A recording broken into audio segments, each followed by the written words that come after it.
ഇതിപ്പോ ഞാൻ എന്താ പറയാ? നിന്റെ ഭാര്യ അവൻ ചീത്ത പറഞ്ഞിട്ടുണ്ടെങ്കിൽ അവനൊരു ഭാര്യ ഉണ്ടാവുമ്പോ നീ ചെന്ന് ചീത്ത പറ. അല്ല പിന്നെ ഓരോരോ ചീ പ്രോബ്ലംസ് ഉണ്ടാക്കിക്കൊണ്ട് വന്നോളൂ. എന്തുവാടാ ചീ പ്രോബ്ലംസ്? ഇവന്റെ ജീവൻ അപകടപ്പെടുത്താൻ ശ്രമിക്കുന്നതാണോ ചീ പ്രോബ്ലം? അവൾ എന്നെ എങ്ങനെ അപകടപ്പെടുത്താൻ നോക്കിയെന്ന് ഇവനീ പറയുന്നത്? ഷോക്ക് അടിച്ചതോ അല്ലെങ്കിൽ കാറിന്റെ ബ്രേക്ക് പോയതോ? ലോകത്തിൽ ഏതെങ്കിലും ഭാര്യമാര് ചെയ്യുന്ന പണിയാണോ ഇവനീ പറയുന്നതൊക്കെ? ഒരു ഭാര്യമാരും ചെയ്യില്ല, പക്ഷെ നീ ചെയ്യും. അങ്ങനെ ചെയ്യാൻ അവൾക്ക് എന്താ വട്ടുണ്ടോ? അവൾക്ക് വട്ട് തന്നെയാണ്, മുഴുവട്ട്.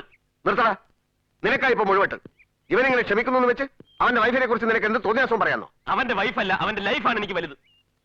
എന്നോട് അവൾ പറഞ്ഞതൊക്കെ ഇപ്പോഴും ഈ കാതിലുണ്ടടാ. അന്ന് അവളുടെ കണ്ണിലെരിഞ്ഞ ഭ്രാന്തിന്റെ താളവട്ടം തിരിച്ചറിഞ്ഞവനാണ് ഞാൻ. ഇപ്പോഴും ഞാൻ പറയുന്നത് അത് തന്നെ. അവൾ നോർമൽ അല്ല. നോർമൽ ആയിട്ടുള്ള ഒരു പെണ്ണും ചെയ്ത കാര്യങ്ങളല്ല അവളുടേത്. മറ്റൊരാളുമായിട്ട് കല്യാണം നിശ്ചയിച്ചിരിക്കുമ്പോൾ നിന്നെ വിളിച്ച് മുറി കയറ്റില്ല അവൾ. എന്റെ ചന്തു, അതിന്റെ സത്യാവസ്ഥ മുഴുവൻ ഞാൻ നിന്നോട് തുറന്നു പറഞ്ഞതല്ലേ?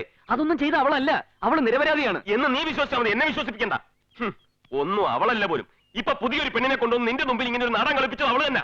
അവൾ ഇതല്ല ഇതിനപ്പുറം ചെയ്യും. അത്രയ്ക്ക് ഭയങ്കരിയാണ്. ചന്തു പ്ലീസ്, എന്നെ ഒന്ന് വിശ്വസിക്കുന്നേ. വേണ്ട, എന്നെ പറഞ്ഞു മാറ്റാൻ നോക്കണ്ട. എത്രയും പെട്ടെന്ന് അവളെ തിരിച്ചുണ്ടാക്കാൻ നോക്ക്.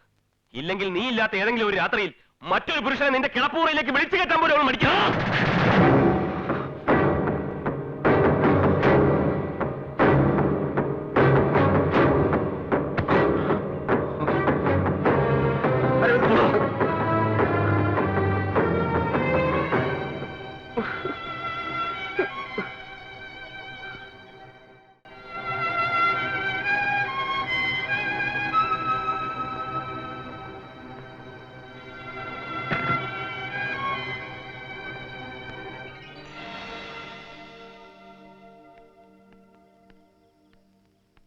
നീ രാത്രിയിൽ എവിടെ പോയിരുന്നു?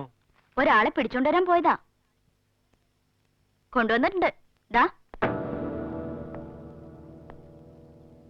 അരവിന്ദേട്ടാ, ദേ ഒരാള് കാണാൻ വന്നിരിക്കുന്നു.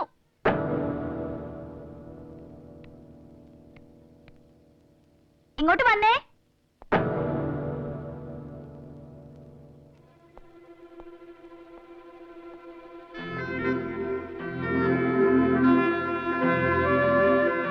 ചെന്നുട്ടാ പറഞ്ഞേ, അരവിന്ദേട്ടോട് മാപ്പ് പറഞ്ഞേ. വേണ്ട, ഞാൻ അവനോടാ മാപ്പ് പറയണ്ടേ? നീ എന്നെ എന്തൊക്കെ പറഞ്ഞാലും ശരി, നിന്നോട് ഞാൻ അങ്ങനെയൊന്നും പെരുമാറാൻ പാടില്ലായിരുന്നു. നീ എനിക്ക് അരുത്. ഞാനാ തെറ്റിയത്. ഞാൻ ഒരിക്കലും അങ്ങനെ പറയരുതായിരുന്നു. എന്നോട് പൊറുക്കടാ.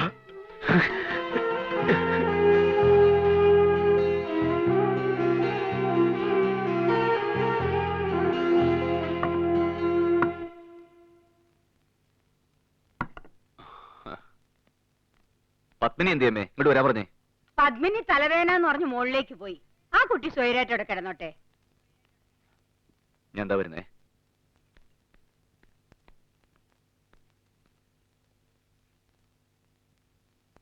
പത്മിനി എഴുന്നേറ്റ് വന്നേ, ഭക്ഷണം കഴിക്കാം. എനിക്ക് വേണ്ട. അതെന്താ വേണ്ടാത്തത്? എനിക്ക് സുഖമില്ല. നിന്റെ അസുഖം എന്താണെന്ന് എനിക്ക് മനസ്സിലായി. അവൻ വന്ന് മാപ്പ് പറഞ്ഞില്ലേ, പിന്നെന്താ നിനക്ക്? വാ, താഴേക്ക് വാ. അരവിന്ദൻ എന്നെ നിർബന്ധിക്കണ്ട, ഞാൻ വരില്ല. എഴുന്നേക്കടി, എഴുന്നേക്കാൻ. നീ കൽപ്പിക്കുന്നത് പോലെയൊക്കെ നടക്കാൻ ഇത് നിന്റെ കൊട്ടാരമൊന്നുമല്ല. ഇത് എന്റെ വീടാ. ഇവിടെ എന്റെ കൂട്ടുകാർ പലരും വരും. അവരോടൊന്നും നിന്റെ ഇഷ്ടവും അനിഷ്ടവും നീ കാണിക്കണ്ട. നിനക്കറിയല്ലോ, ഇന്നവൻ എന്റെ കൂട്ടുകാരൻ മാത്രമല്ലെന്ന്. ഉമ്മയുടെ കഴുത്തിൽ താലി കെട്ടാൻ പോകുന്നവനാ.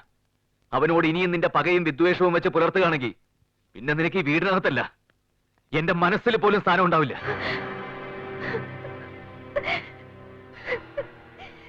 നിർത്തേ, നിർത്താൻ. മര്യാദയ്ക്ക് നീ വരുന്നോ അതോ നിന്നെ ഞാൻ വലിച്ചഴിച്ച് കൊണ്ടുപോകണോ? ഞാൻ വന്നോളാം. എങ്കിൽ കണ്ണുടങ്ങി നടക്ക്. വാ.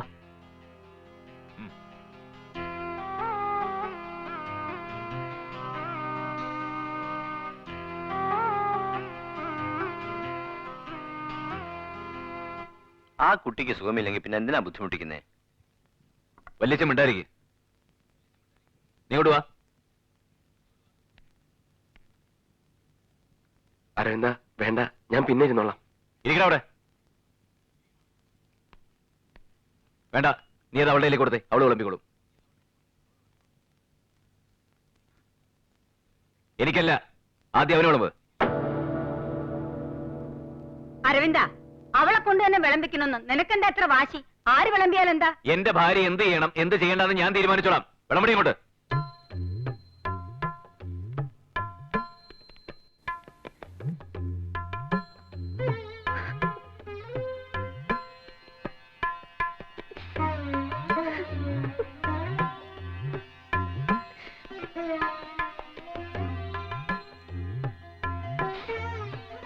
ഇനി നീ ഇങ്ങോട്ടിരിക്കെ. വാ ഇങ്ങോട്ടിരിക്കാൻ. വാ, ഇവിടെ നിന്ന് കഴിക്കേ. ആ കഴിക്കേ, കഴിക്കടാ.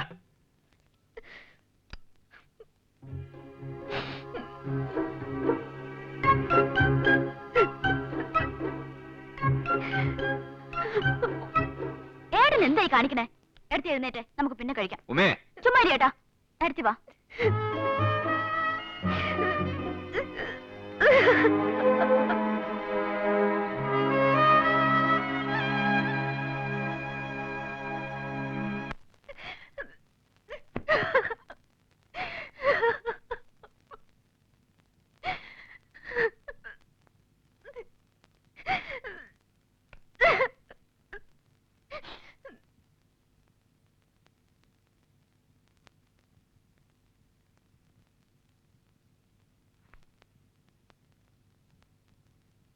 പത്മിനി, നിന്നെ വേദനിപ്പിക്കാനല്ല ഞാൻ അങ്ങനെയൊക്കെ പെരുമാറിയത്.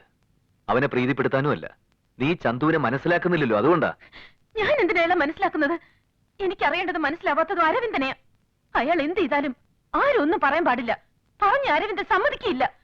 അയാളോട് എന്താ അരവിന്ദന്? ഇങ്ങനെ ജീവൻ കളയാൻ മാത്രം അരവിന്ദന് വേണ്ടി അയാൾ എന്താ ചെയ്തിരിക്കുന്നത്? പറ. ഈ ഭൂമിയിൽ ആരെക്കാളും അരവിന്ദൻ അയാളെ സ്നേഹിക്കുന്നുണ്ട്. അതെന്തുകൊണ്ടാണെന്ന് എനിക്കറിയണം. ഇപ്പൊ നീ ചോദിച്ച ചോദ്യം ഈ വീട്ടിൽ അച്ഛനും അമ്മയും ഉൾപ്പെടെ എല്ലാവരും എന്നോട് ചോദിച്ചിട്ടുള്ളതാ. അവരോടൊന്നും മറുപടി പറയാൻ നിന്നിട്ടില്ല. പക്ഷേ നിന്നോട് എനിക്കിത് പറയണം. ഇനിയും പറയാതെ വയ്യ. ചന്തു അറിയാത്ത ഒരേ ഒരു രഹസ്യം എനിക്കത് മാത്രമേ ഉള്ളൂ. അവനോടത് പറയാൻ ഞാൻ പലവട്ടം ഒരുങ്ങിയതുവാ. അപ്പോഴെല്ലാം ജോയിയാണ് എന്നെ തടഞ്ഞത്. അവനത് സഹിക്കില്ലെന്നും അവൻ തകർന്നു പോകുമെന്നും പറഞ്ഞപ്പോ എനിക്കത് പറയാനുള്ള ശക്തി ഇല്ലാണ്ടായിപ്പോയി. കുഞ്ഞിനാളിൽ ഞാൻ ആദ്യം ചന്തുവിനെ കാണുമ്പോൾ മുതല് അവന്റെ തോളിൽ എപ്പോഴും ഒരു കൊച്ചു പയ്യനുണ്ടാവുമായിരുന്നു. അവനെ സ്വന്തമെന്ന് പറയാനും ബന്ധമെന്ന് പറയാനും ഭൂമുഖത്ത് ആകപ്പാടെ ഉണ്ടായിരുന്നൊരു കണ്ണി.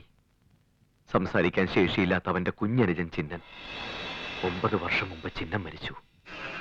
അവൻ നെഞ്ചോടടക്കി പിടിച്ചു കൊണ്ട് നടന്നിരുന്ന അവന്റെ ചിന്നന്റെ മരണം എന്റെ ഈ കൈകൊണ്ട് സംഭവിച്ച ദുരന്തമായിരുന്നു. ആ നശിച്ച ദിവസം ഞാൻ എന്തിനാണ് ആ സമ്മാനപ്പൊതിയുമായിട്ട് അവന്റെ വീട്ടിൽ കയറി ചെന്നത്? അത് ഭദ്രമായിട്ട് കൊണ്ടുവയ്ക്കാൻ ഞാൻ എന്തിനാണ് അവനോട് പറഞ്ഞത്?